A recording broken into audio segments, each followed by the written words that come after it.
শিৱসাগৰ চহৰৰ পৰা প্ৰায় 5 কিলোমিটাৰ নিলগৰ কুৱামৰা সত্ৰৰ সমীপৰ মেৰবিল ৰাজহ গাঁৱত ভূমি ক্ৰয়ক কেন্দ্ৰ কৰি সৃষ্টি হৈছে তীব্ৰ প্ৰতিক্ৰিয়াৰ। বৰপেটা জিলাৰ বাঘবৰ অঞ্চলৰ 4গৰাকী লোকে মেৰবিল গাঁৱত প্ৰায় 1 বিঘা 2.5 লোচা মাটি ক্ৰয় কৰাৰ ঘটনাক লৈ এতিয়া স্থানীয় খিলঞ্জীয়া হিন্দু আৰু মুছলমান পৰিয়ালসমূহে তীব্ৰ ক্ষোভ প্ৰকাশ কৰিছে। ৰাইজৰ অভিযোগ, সত্ৰ অঞ্চলৰ সমীপত বহিৰাগত লোকে এনেদৰে ভূমি ক্ৰয় কৰাটো গ্ৰহণযোগ্য নহয়।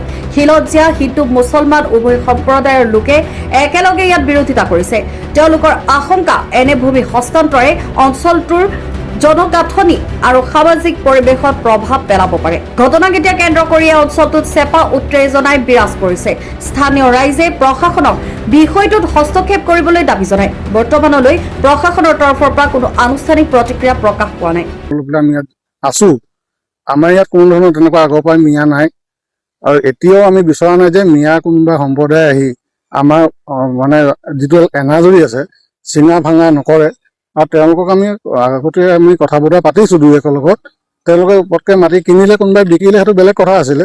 এতিয়াতো আমাক অসম চৰকাৰ আমাৰ মাননীয় মুখ্যমন্ত্ৰী মহোদয়ে কৈ আছে যে অন্য জেগাৰ পৰা আহি কোনোবা যাতে মাটি ক্ৰয় কৰিব নোৱাৰে।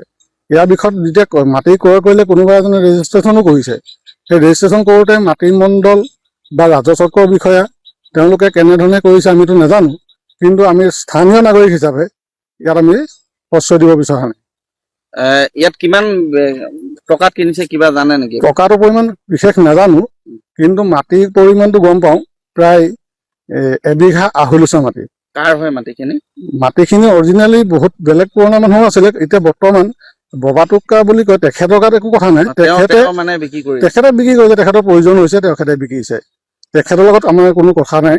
যি কিনিছে তেওঁলোকক আমি কৈছো যে আপোনালোকে আঁতৰি যাওক, আমি প্ৰয়োজন হলে যিটো উচিত মূল্য হয় আমাৰ মানুহে কিনি ল'ব।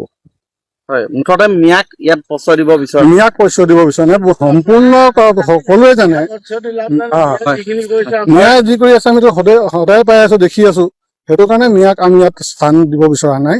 ইয়াত আমাৰ অন্য গাঁৱৰ মানুহ আছে, আমাৰ ধৰি লওক কুৱামাৰ সন্দি গৈ আছে, কুৱামাৰ গাঁও আছে, মেৰবিল গাঁও আছে, মাছ গাঁও আছে, কাটনি পাৰ আছে। আমি প্ৰত্যেকে মিলি জুলি থকা মানুহ সৰুৰ পৰা। এতিয়া পিছত গৈ আমাৰ কথাত একো নাই। আজি 4 ঘৰ মানুহ আহিছে, কালিলৈ ইয়াত 10 ঘৰ হ'ব। তাৰপিছত কি হ'ব? গাঁৱৰ পৰিৱেশৰ কথা আছে। তেওঁলোকক আমি ভালদৰে জানো, তেওঁলোকে পৰিৱেশ বিনষ্ট কৰি আহিছে আৰু কৰিও যাব পিছলৈকে। সেইটো কাৰণে ইয়াৰ পৰা আঁতৰি যাব। News desk, Janajagaran live, any.